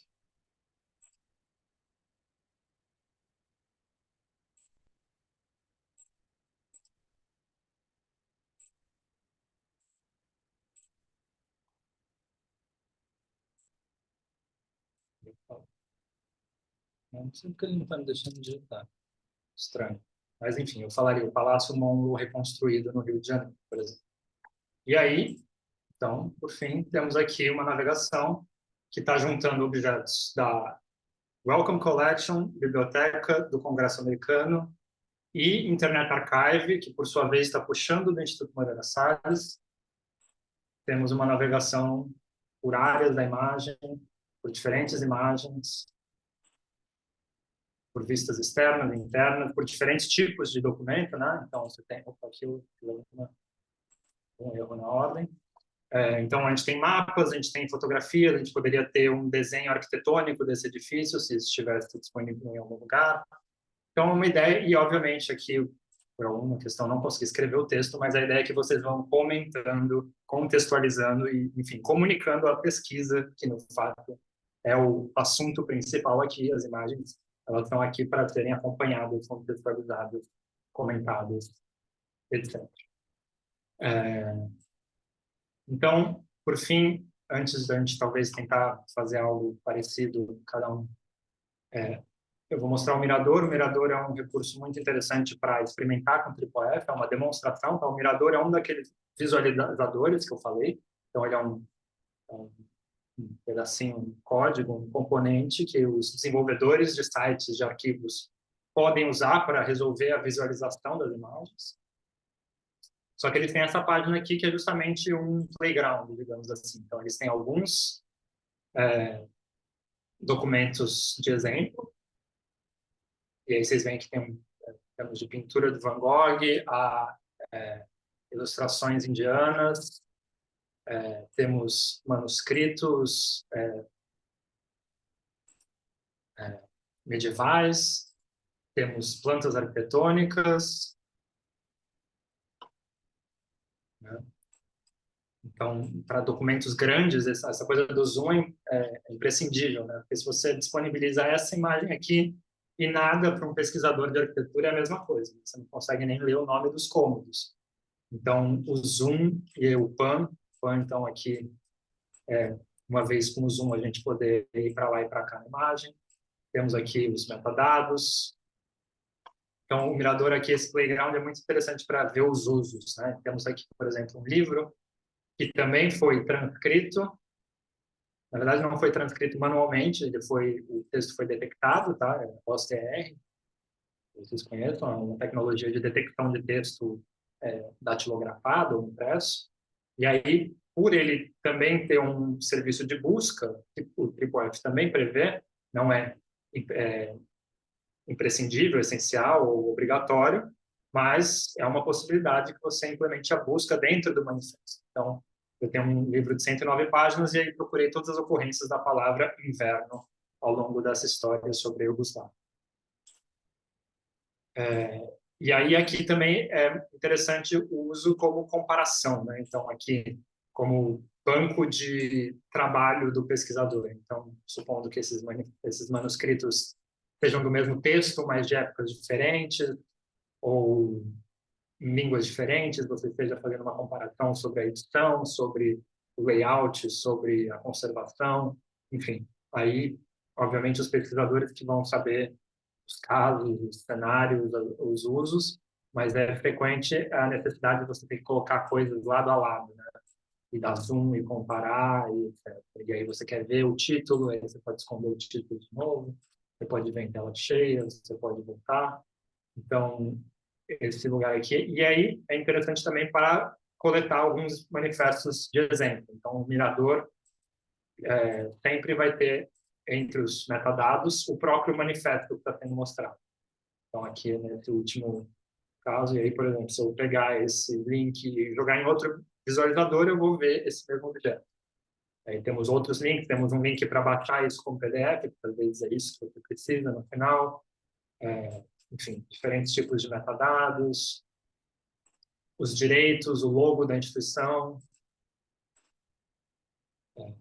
navegação, né? Então, novamente, se eu tenho muitas páginas, como é que eu facilito o usuário navegar por essas, em vez de ele ter que clicar uma por uma, como se eu quero ir direto para Patianan, eu posso só ler aqui. Eu posso ver como se fosse um livro, eu posso ver página por página, eu posso ver como uma galeria, eu posso ver as miniaturas embaixo, do lado, desligadas, etc. Bom, vou ler alguns comentários, algumas perguntas aqui, mas antes disso eu vou colocar links aqui vou colocar primeiramente o link da apresentação. Então aqui tem tudo que vocês acabaram de ver. Muitas imagens dessa apresentação são links, então explorem, vocês vão encontrar outros recursos. Então, esse é o primeiro. O Exhibit é essa ferramenta de navegação guiada que usa manifestos IIIF que eu mostrei. Esse playground do mirador fica nesse link aqui. Então, convidar vocês a entrar, de repente, no mirador, achar o manifesto, jogar ele no Exhibit, ou então entrar em algumas dessas coleções que estão aqui nesse último slide, e procurar por objetos, sei lá, se vocês têm um tema de pesquisa específico, ver se vocês encontram alguma coisa a respeito. Se vocês quiserem instalar o Detective, que é essa extensão que acha os manifestos mais fácil, fiquem à vontade. O link principal aqui é para o Chrome, mas também tem para Firefox. Enfim, vamos lá. Dúvidas aqui. O IIIF utiliza algum tipo de norma ISO? Não, o IIIF ele é em si uma especificação. O que ele é baseado fortemente é na especificação do W3C, que é o consórcio da web. Então, ele é todo baseado em especificações abertas, e ele é em si uma especificação aberta, mas ele não está atrelado a nenhuma norma ISO especificamente. Aproveitando a pergunta da Gabriela, a relação com o padrão de metadado IPTC. Então, o IPTC ele prevê uma série de campos de metadados, né? Então, quem é o autor da imagem, quem está retratado na imagem, quem é a instituição que publicou a imagem, qual é a data de publicação, qual é a data de criação da imagem, que pode não ser a mesma de publicação.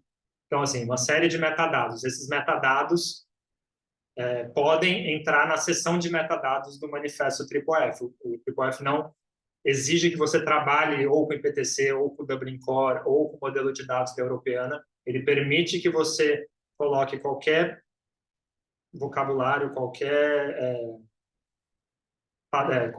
padrão de metadados dentro dele. Ele tem uma seção específica de metadados, só que ele não restringe a qual.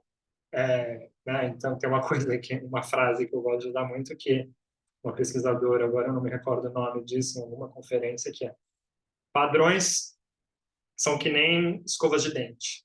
Todo mundo acha uma boa ideia, mas ninguém quer usar do outro. Então, é meio isso, né? Esses padrões de metadados, os vocabulários, os tesauros, a ideia deles é justamente concentrar em uma única autoridade os termos e as informações que dizem respeito aos objetos, mas as pessoas estão sempre criando um novo padrão, etc. O IIIF é agnóstico em relação a isso. Ele permite que você inclua metadados independente de qual formato você esteja trabalhando.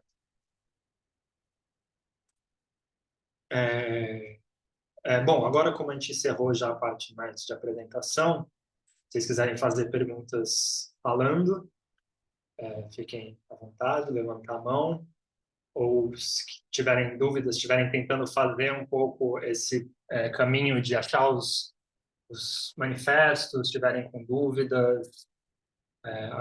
Agora, daqui para frente, acho que a gente tem até as 4 horas, então seria para responder perguntas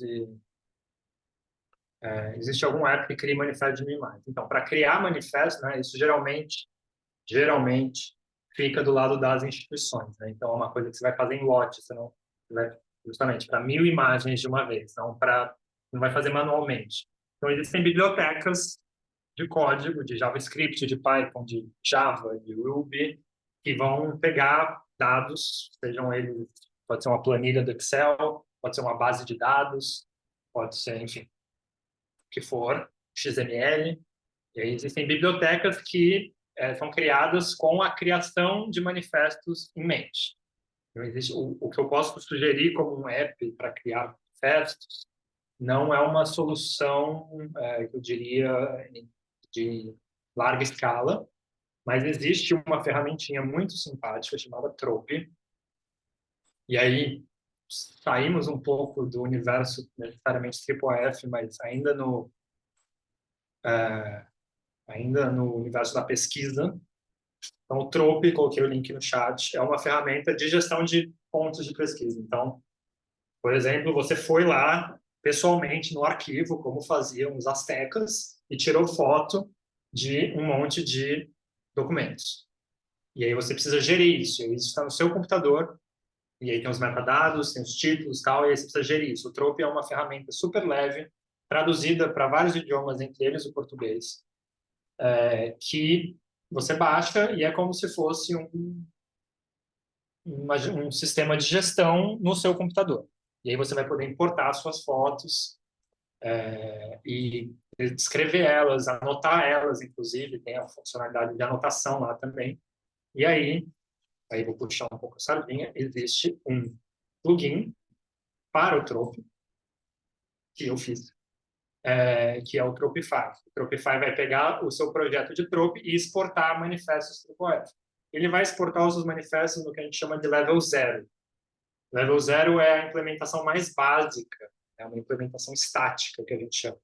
Não é o TripleF mais completo. O level 0 é uma solução que facilita a adoção do TripleF, e eu fiz justamente isso para o Trope, porque a ideia é que você exporte uma coleção relativamente pequena de objetos e consiga, com facilidade, criar esses manifestos. Só que aí você precisa hospedar esses manifestos em algum lugar. Então, o Tropify foi feito pensando no GitHub, que é uma solução de hospedagem gratuita. Então, você pode, com certa facilidade, colocar a sua coleção TripleF no ar usando ele. Para criar 1000 itens, eu recomendaria você desenvolver uma pipeline de código que vai puxar seus metadados, que provavelmente estão em algum lugar, uma base de dados, um Sophia, um Collective Access, um Omeka, um Dayspace, aí tem N repositórios. E aí você vai ter que desenvolver código que vai puxar esses dados, criar os manifestos e jogar eles para algum lugar na web. Porque, lembrando que a ideia é que o manifesto more na web. Só que, e aí, eu sempre falo na web, pensando no público, no acesso público, mas se você tem um uso, por exemplo, você dentro da sua instituição quer fazer um uso de utilidades que o TripleF resolve, mas você não quer publicar aquilo, nada impede, assim, ele precisa funcionar num navegador, mas você pode, nada impede você de ter uma web privada, né? Então, se você está na rede ali da sua instituição, você continua podendo usar o TripleF sem expor isso para o público. Só é um esclarecimento bom de fazer. Ele não pressupõe, apesar de o grande uso dele ser na difusão para o grande público, ele não pressupõe que isso seja público, tá? Você pode usar o TripleF para usos internos também. Por exemplo, para navegar por imagens que ainda não foram publicadas, para justamente catalogar, transcrever, etc. Então, você já tem o Trope, legal. Deixa eu ver se eu esqueci de falar alguma coisa aqui das minhas notas, mas, por favor, se tiverem mais perguntas, não se acanhem. Eu gostaria de complementar, eu fiz a pergunta aí do IPTC, Martim. Por favor. Quem fala? Denise. Denise. Olá, Denise. Eu fiz, enfim, trabalho bastante com pesquisa para o mercado editorial o que eu sinto muita falta é na hora do download, enfim, que a gente realmente precisa pegar o arquivo, uma publicação, o metadado não vem. Por isso que eu te perguntei do IPTC, porque o IPTC ele embute internamente no arquivo. Então você baixa o JPEG, ele vem com aquela informação. Então, assim, como pesquisadora, é uma coisa muito ruim você ter que ficar copiando e colando. Então, a minha dúvida é essa, assim, não existe, eu não sei se um plugin, alguma coisa que possa já puxar os dados, por exemplo, a descrição já vai para o campo lá, o 120 do IPTC, porque aí você abre no Photoshop, você abre no InDesign, você abre em outras plataformas, aquela informação, no PhotoStation, PhotoWeb, enfim, a Sim. informação está lá. Muitas vezes as instituições também embutem os metadados, mas a ideia do TripleF é justamente que você não precise abrir isso no Photoshop para ver os metadados, né? Eu não sei para onde você está puxando, quando você fala de copiar e colar, não sei para onde você está colando essas informações, mas a ideia é que nesse ambiente final em que você quer guardar essas informações, você pudesse só plugar o manifesto, e aí isso Sim, já sim. viria junto com a imagem. Não, entendi, mas assim, por exemplo, no fluxo editorial aí, pelo menos das editoras que eu trabalho, ainda a gente trabalha, enfim, com arquivo JPEG, TIFF e vem com a informação, eu disponibilizo vários arquivos para o autor do livro escolher, por exemplo, e aí eu tenho que Uhum. puxar essa informação, né? Porque as editoras têm as plataformas de fotografia, elas não são com, não tem link com esse manifesto, né? Sim. Então, eu realmente preciso que esteja dentro do arquivo da imagem a informação. Nesse caso, para embutir nessas plataformas de publicação editorial, acho que a solução seria realmente assim, copiar e colar, enfim, tem outras. O Trope, por exemplo, tem um sistema de importação de manifestos que ele vai puxar os metadados. De lá você pode exportar uma planilha, É, mas isso não vai facilitar muito o seu trabalho. Você vai continuar com esses, assim, no Instituto Moreira Salles, por exemplo, a gente embute metadados na imagem. Muitas instituições fazem isso também, mas são casos um pouco diferentes de uso, né? O TripleF ele vem mais para essa questão já da apresentação direta da imagem sim, ou para ingestão em plataformas compatíveis. Então, um ótimo cenário seria essas plataformas editoriais passarem a usar essa, porque além do IPTC, elas poderiam puxar outros metadados que não estão via é. IPTC. Então, Se assim, tivesse uma API, alguma coisa que pudesse exato, puxar, seria o ideal, porque aí a gente conseguiria fazer a comunicação, né, entre um tipo de plataforma e outro. exato. Obrigada. Mas eu não conheço atualmente uma solução para isso. Ah, A Gabriela estava com a mão levantada. Sim, Martim, eu sou a Gabriela da Biblioteca Nacional. Acho que você vem falando com a nossa equipe, né, o Sim, Gustavo, e a sim. gente está com esse projeto de implementação do Triple F aqui na BN, né? Eu coloquei isso como meta para médio, longo prazo, e esse treinamento foi bem esclarecedor, mas eu ainda tenho algumas dúvidas. Por exemplo, para a gente utilizar todo esse arcabouço do Triple F, a gente precisa ser consorciado? Não. Para a gente realizar esse trabalho em lote, tem alguma ferramenta que as outras instituições já estão utilizando que a gente possa utilizar, né? Porque o Gustavo até fez manifestos, colocou aqui, mas é um trabalho de larga escala, né, na Biblioteca Nacional. A gente tem que ter uma forma de otimizar isso. E eu queria saber se temos aí um caminho a percorrer e se você poderia direcionar alguns pontos para eu até levar isso para a gestão. Maravilha. Bom, que bom que vocês estão com esse projeto. Fico muito feliz que o Triple está tomando forma no Brasil. Acho que vocês, inclusive o Triple F nasce principalmente em bibliotecas e principalmente em bibliotecas nacionais. Então, acho que, enfim, excelente. Vocês não precisam ser consorciados, tá? O Triple F é uma especificação aberta e a grande maioria das ferramentas desenvolvidas com ele em mente são abertas também. Então, o consórcio, tá? Então, gente, para quem não sabe, o Triple F também é um consórcio que as instituições participam e, enfim, o consórcio organiza eventos, tem, né, faz a coisa andar ali, né? É um consórcio. Quem trabalha realmente no Triple F como instituição são 3 pessoas, a Kate e uma delas. Então, é uma coisa super pequena, é mais para organizar essa comunidade.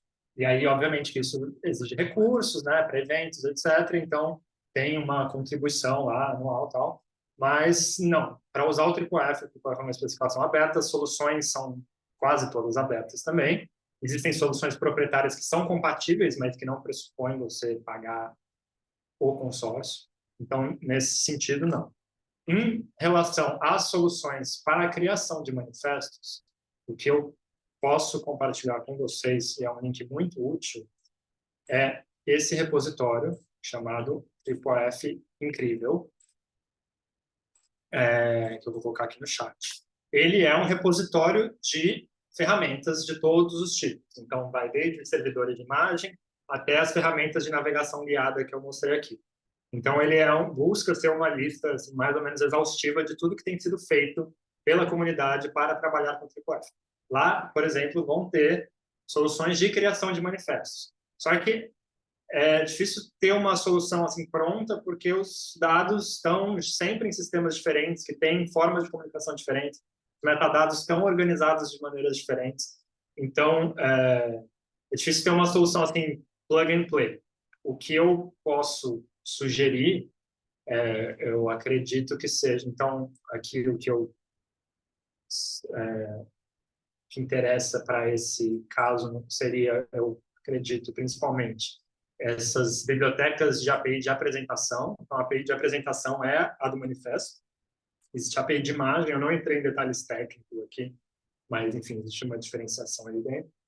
E aí tem uma biblioteca em PHP, uma em Java, uma em Python, mas, via de regra, o que vocês vão precisar fazer é desenvolver um código, uma pipeline que vai puxar isso da base de vocês, seja ela qual for, acho que é uma Sofia, e criar esses manifestos. É difícil ter... Pode ser que alguém tenha um Sofia e aí fez isso, mas aí teria que entrar em contato, é possível que tenha especificidades que não vão se aplicar para vocês. Então, de maneira geral, para criar manifestos em lote, você desenvolve realmente um código, uma aplicação, né, uma pipeline que vai fazer essa criação.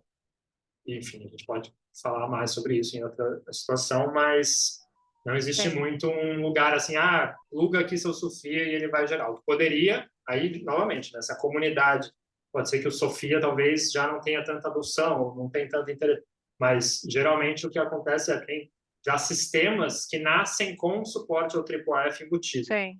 Então, em vez de tirar do Sofia e criar um manifesto, o próprio sistema já oferece aqueles dados em IIIF. Uhum. É o caso de outros sistemas. Aí É por isso que eu tem que até ver essa perguntei questão. da questão da ISO, né? Porque normalmente quando a gente utiliza um base lá de norma ISO, fica mais fácil.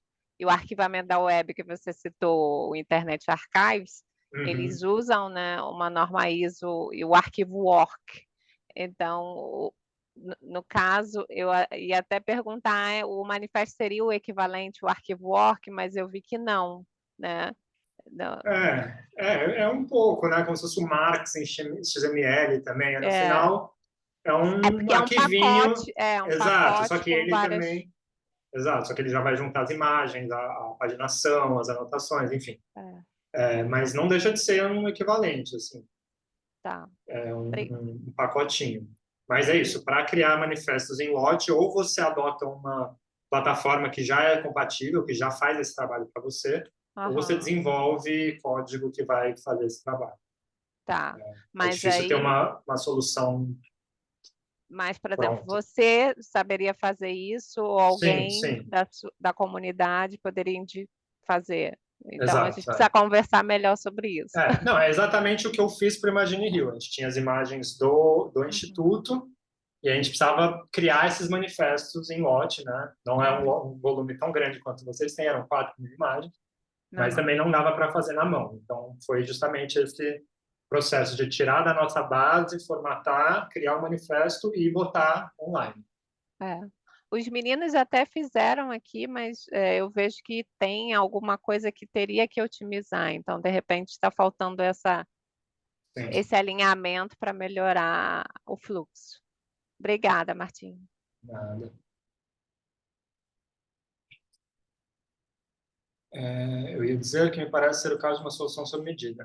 Exatamente. É difícil. A criação de manifesto é um problema comum e assim existem bibliotecas de programação que olham para esse cenário, mas cada instituição é um caso e assim, é difícil você ter uma coisa de tipo, vou pegar aqui, plugar e vai funcionar direto. Pode ter atalhos, mas dificilmente uma coisa assim do zero vai funcionar 100%. Mais alguma dúvida? Alguém tentou criar um exhibit ou entrou no Mirador e não soube fazer algo? Enfim, estamos aqui à disposição até onde vocês, até as 4 horas, se necessário for, mas também nada nos prende a esse horário. Então, se não houverem mais dúvidas, podemos encerrar um pouco antes.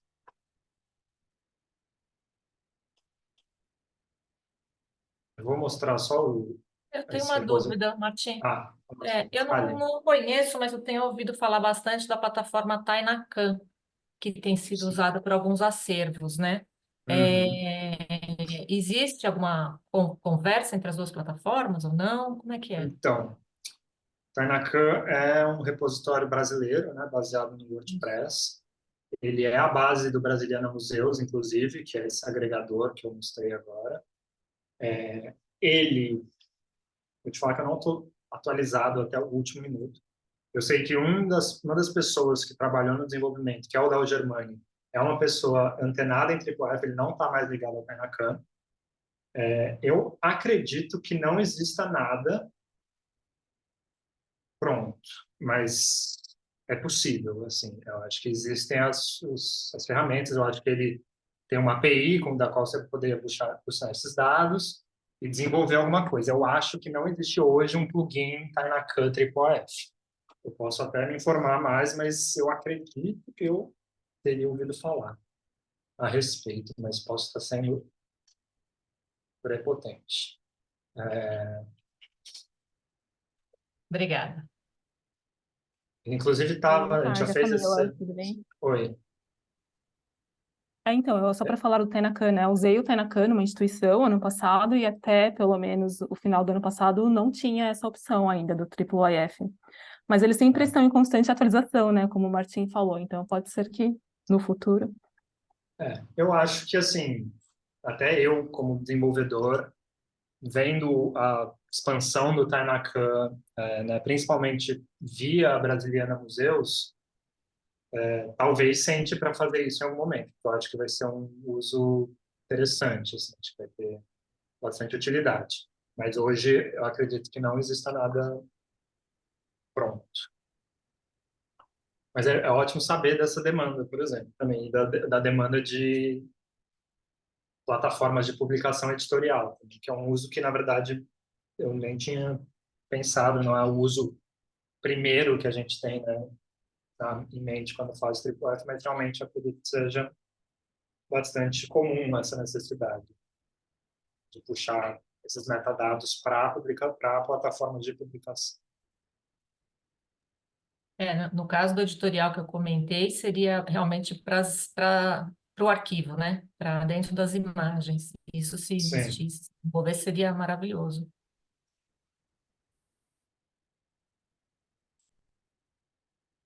Você usa o Trope, Denise? Você conhece o Não, Trope? não conhecia, não. Eu recomendo, assim, ele não vai resolver esse seu problema, mas ele faz uma importação interessante, porque ele já puxa também os metadados, ele tem uma interface é um programa super levinho, bem intuitivo. O único defeito dele é que ele não é online. Então, se você precisar colaborar nesse projeto com outras pessoas, se tiver um fluxo de aprovação e tal, no momento ele não vai atender isso.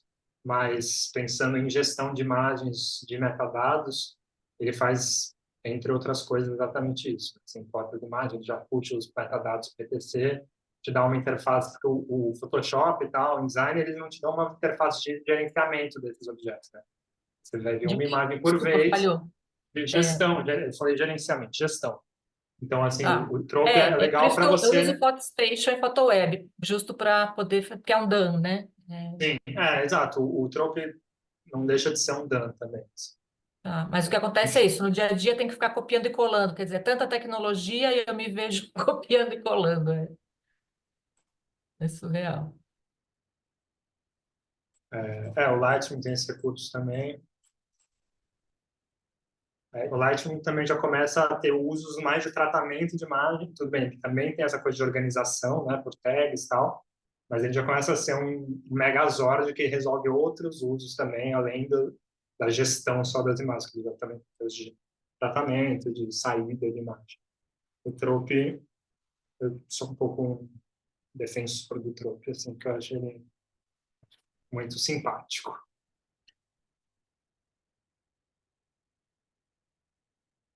Bom, mais alguma dúvida? Perguntas? Esclarecimentos? Essa apresentação foi gravada, tá? Então, eu sei que esse exercício prático a gente não conseguiu fazer muito juntos. questões de tempo, mas também de foco do conteúdo e tal. Mas vai ficar gravado, então se vocês quiserem reassistir, tentar fazer aquela navegação guiada ou explorar outros arquivos, no próprio site do IIIF tem um guia de várias instituições que já estão disponibilizando coleções, né? Então, eu vou colocar aqui no chat também.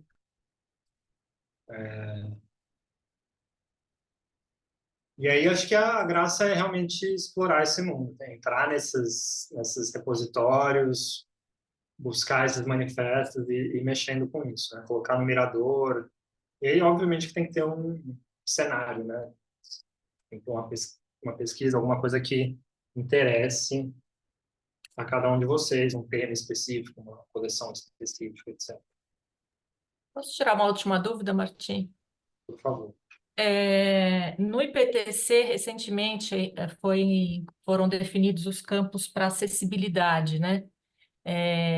Então, enfim, tem o 312, o 313, que você pode ali fazer uma descrição.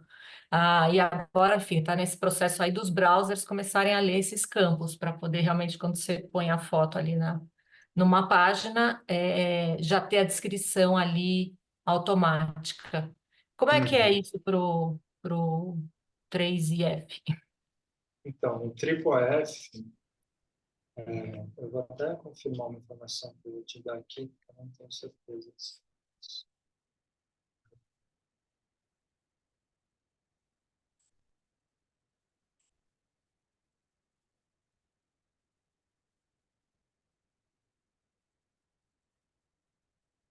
É.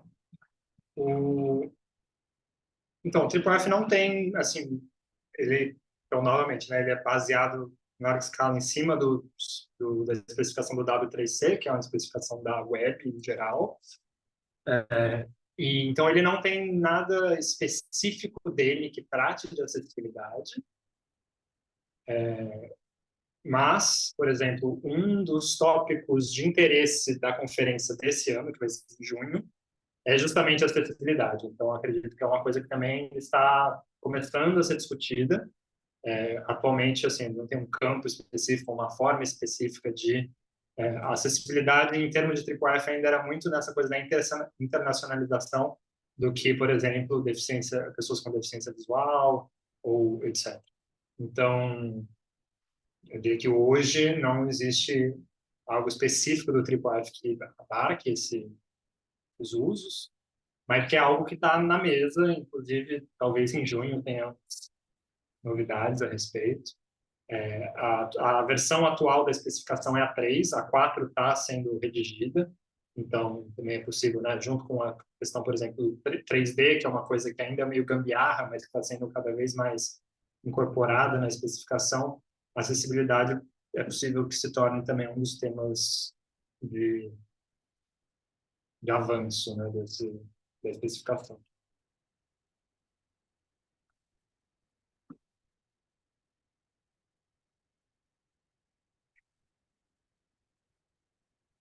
Obrigada.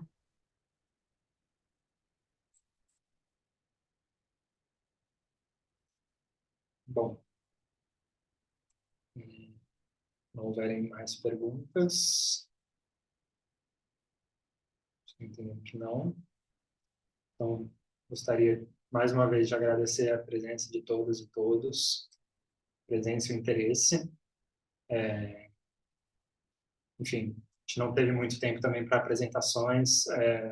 Não sei também se o perfil aqui é mais do pesquisador ou do representante de instituição, mas se vocês forem representantes de instituições, divulguem o IIIF entre seus colegas, busquem que suas instituições aderam